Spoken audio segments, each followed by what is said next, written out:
فيديو النهارده هنعمل مع بعض الحواوشي في البيت احلى من اللي بتتباع بره وانضف كمان. وهنقضي يوم الجمعه مع اولادنا، ربنا يبارك لنا فيهم يا رب ويجعلهم مالين علينا حياتنا يا رب. صلوا على النبي كده. ولو اول مره بتشوفوا قناتي ما تنسوش تشتركوا فيها وتفعلوا زر الجرس عشان يوصلكوا كل جديد مني. قناتي لسه جديده ودعموني وشجعوني. النهارده قضيت يوم الجمعه مع اولادي وعملت لهم احلى حواوشي في البيت احسن من اللي بتتباع بره واحلى واطعم وانضف. بعد ما خلصنا اكل بقى قلت له تعالى يلا يا ادم نقعد في البلكونه في الطراوه شويه. عملت لهم عصير مانجا وقعدنا في البلكونه. بوسي مصممه تاخده تنزله يجيب لها حاجه حلوه، عماله تشد. بقول له يا ادم جايب منين الفلوس دي مخباها مني يا ادم؟ يضحك يقول لي لا والله يا ماما مش مخباها مني. فبعدين ضحكت قال لي يا ماما ده انا عاينها هركب سكرين للتليفون، السكرين عامله زي الخريطه متكسره. ضحكت قلت له، قال لي طب انا هاخد بوسي هنزل امشيها شويه. يوم الجمعه ده صحينا والله متاخر، يعني احنا قاعدين كده كان المغرب تقريبا هيدن علينا. قعدنا شويه وبوسي قعدت تهزر شويه وعملت لهم عصير مانجا. وميدو جاب الحواوشي وقعد يضرب ورايا مع نفسه كده وقعدنا مع بعض بقى اليوم دي بتبقى اجازتهم. بنقعد مع بعض شويه وربنا يديمهم نعمه في حياتنا يا رب ويبارك لنا فيهم ويخليهم لنا. ده هما ما اعرفش كانوا بيتكلموا مين تحت. ام بوسي قاعده سرحانه مع نفسها. يا ترى سرحانه في ايه يا ام بوسي؟ هما كانوا تقريبا بيكلموا خالهم وهو واقف في الشارع. بوسي مصممه برضك تشد ادهم وفي دماغها لازما تنزل، عايزاه يجيب لها حاجه حلوه. هي من حبسه الشقه، هي ما بتنزلش الشارع خالص. من حبسه الشقه يعني بتبقى مخنوق، عماله تشد فيه مصممه ان هي تنزله برضه. وميدو ورا جايب الحواوشي وعمال يضرب مع نفسه كده.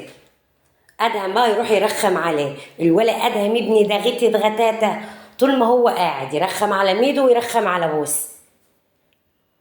بوسي مش عايزاه ياكل، عماله تزق الاكل وعايزاه ينزلها. عمال يقول لها خدي كلي، هي مصممه مش عايزه تاكل عاوزه تنزل. والله قضينا يوم الجمعه كده. بعد ما خلصنا الغدا قلت له تعالى نقعد، هم كانوا عايزين ينزلوا الشارع. قلت لهم تعالوا نقعد في البلكونه شويه في التراب. وعملت لهم المانجا دي. المانجا دي انا كنت مخزناها السنه اللي فاتت. قلت له طلع مانجا يا ادم من المتخزنه الجديده طلعت. المانجا الجديده طلعت، كل سنه وانتم طيبين. وانا عندي من القديمه بتاعت السنه اللي فاتت، وعندي يعني شويه حلوين في الفريزر كتير كنت انا مخزنه. احنا ما بنحبش نشربها عصير. انا عملت في رمضان منها قمر الدين بطعم المانجا، يعني ما بنحبش نشربها عصير كتير. هما بيحبوا ياكلوها ساعه ما تيجي مصححه كده، احنا كلنا بنحبها ناكلها مصححه صبحه كده، بتبقى احلى من العصير كمان. وبوسي قاعده مع نفسها هي بتفكر بقى عايزه تنزل. هي قاعده سرحانه مع نفسها كده عشان عاوزه تنزل، اخوها ياخدها وينزل. نيجي بقى للحواوشي بتاعتنا. دول 2 كيلو لحمه مفرومه، لون اللحمه فاتح كده عشان انا مطلعاه من الفريزر ونزلت دمها. 2 كيلو لحمه مفروم، جبت عليهم كيلو بصل، وجبت كام قرن فلفل رومي كده وخرطتهم شرايح، وكام قرن فلفل حراق. لو مش عايزه تحطي فلفل حامي براحتك، ده حسب رغبتك انت بقى. احنا عايزين الحواوشي بتاعتنا تبقى سبايسي كده وجميل. جبنا بقى البصل بتاعنا هنفرمه في الكبه في ثانيه، الكبه بتخلصنا بسرعه يعني بتنجز في الوقت. هنمسكه نفرمه بس ما تفرموش قوي عشان ايه ما تلاقوش عصر معاكي ميه كتير. انا فرمته نص فرمه كده. وهفرم كمان الفلفل. هناخد الفلفل بتاعنا وهنفرمه في الكبه برضه. هننزل بالقرون الحراقه والفلفل الرومي. إيه لو مش عايزه تحطي الفلفل الحامي ما تحطيش. طبعا مش هفرمه قوي بردك ومش هخليه ناعم قوي بردك، نص فرمه كده. هنا بقى جبت اللحمه بتاعتي وجبت بلاستيكيه كبيره كده او بوله كبيره، ودخلت اللحمه في بعضها كده قبل ما احط البصل. طبعا البصل لازم ينزل ميه منه. بقيت انا اعصر الميه كده عشان ما تبوظليش الرغيف اما اجي احط فيه الحواوشي. وهنزل بالفلفل بتاعي برضه اللي انا فرمته. نزلنا بالبصل والفلفل واللحم. هي سهله وبسيطه وهنعملها من غير اي افتكاسات، لا عيش بقى ولا بقسماط ولا الكلام ده. نزلت بمعلقه فلفل اسمر كبيره كده حلو عشان عامله كميه لحمه مفرومه 2 كيلو. ونزلت بملح ونزلت ببهارات شاورما.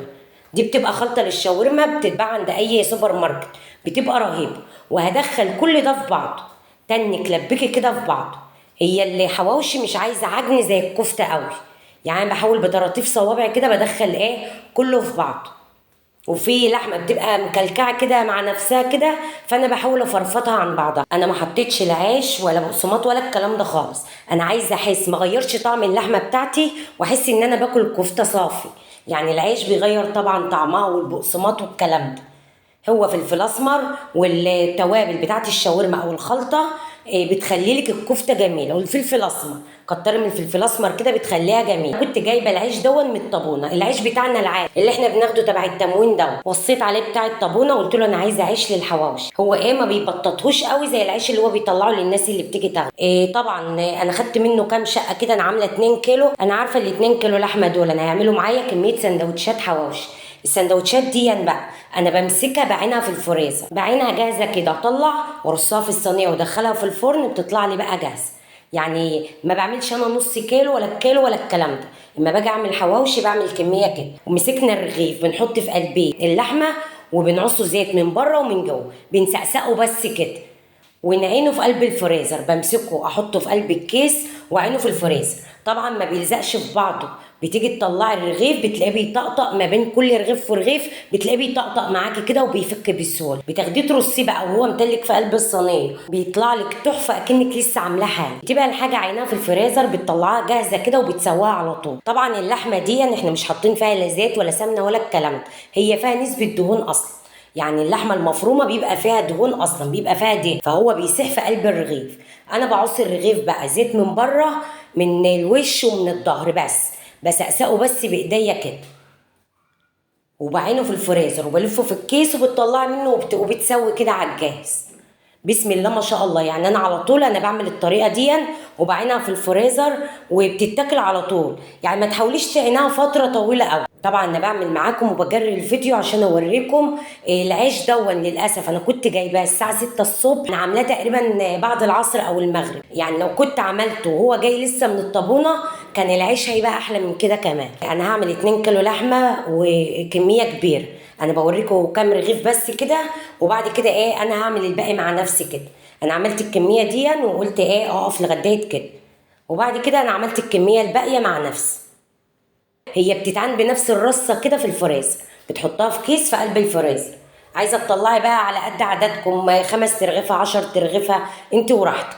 انا جبت صينيه كبيره، عندي اصغر من دي بس دي كبيره عشان هسوي 10 ترغيف. مش هندهن الصينيه لا زيت ولا سمنه ولا اي حاجه، رغيف مدهون زيت عندنا. رصيت ال10 سندوتشات بتوعي وهدخلهم الفرن، هيتحمروا من تحت. بعد كده هقوم قلبهم على الوش التاني. يعني ساعة ما بيتحمر من تحت اقلبي الرغيف على الوش التاني.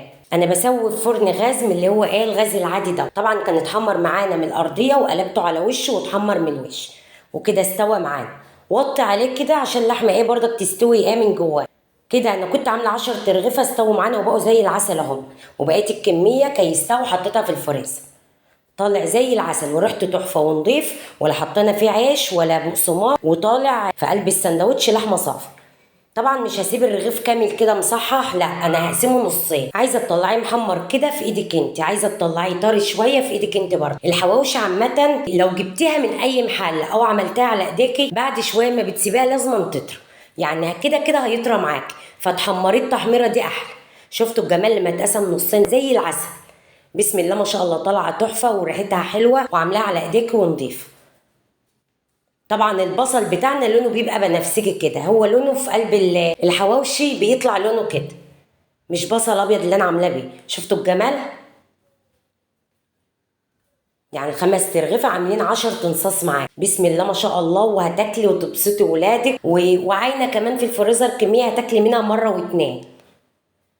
جبت ال5 ترغيفه التانيين برضك وقسمتهم نصين. هي سخنه طبعا، انا مش عارفه امسكها في قلب الكاميرا. على فكره الكاميرا كمان مش مطلعه لونها الحقيقي، هي شكلها احلى من كده، وتقريبا مطلعه مش لون اللحمه الحقيقي في قلب الكاميرا. شفتوا الجمال عامله ازاي؟ بسم الله ما شاء الله. اعملي بقى شويه طحينه وشويه رز بشعريه كده جنبه واضرب يا معلم. طريقه سهله وبسيطه وما فيهاش اي افتكاسات. ولو انت عايزه تحطي توابل تانية غير الفلفل الاسمر، انا بحب التوابل البسيطه في قلب الاكل بتاعي. عايزه انت تحطي توابل، حبه توابل تانية حط انت وراح تحمريه كده. هي كده كده الحواوشي لو قعدت بتطلع. لو عايزه تعملي نص كيلو او ربع كيلو سندوتشين على قد كده انت وراح. بس انا تملي بحب اعمل الاكل وعنه في الفريزر جاهز، بيبقى توفير في الوقت وفي الصحه والمجهود. يعني بحب الحاجه تكون جاهزه، بطلعها من الفريزر جاهزه كده وبعملها. اللهم صل على النبي. كميه سندوتشات لو جبناهم من بره هيجوا بسعر ال2 كيلو لحمه اللي احنا عاملينهم حاجه. يعني توفير وعينين الحاجه وبنطلعها جاهزه.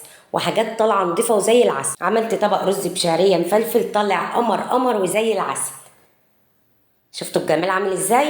وعملنا شويه طحينه وشويه رز عشان اكلتنا تطلع كامله ومظبوطه. وصفتنا كانت سهله وبسيطه النهارده. وكده يبقى فيديو النهارده خلص، ويا رب يكون عجبكم. وما تنسوش ام بوسي في احلى لايك منكم واشتراك، وفعلوا زر الجرس عشان يوصلكم كل جديد مني. باي باي.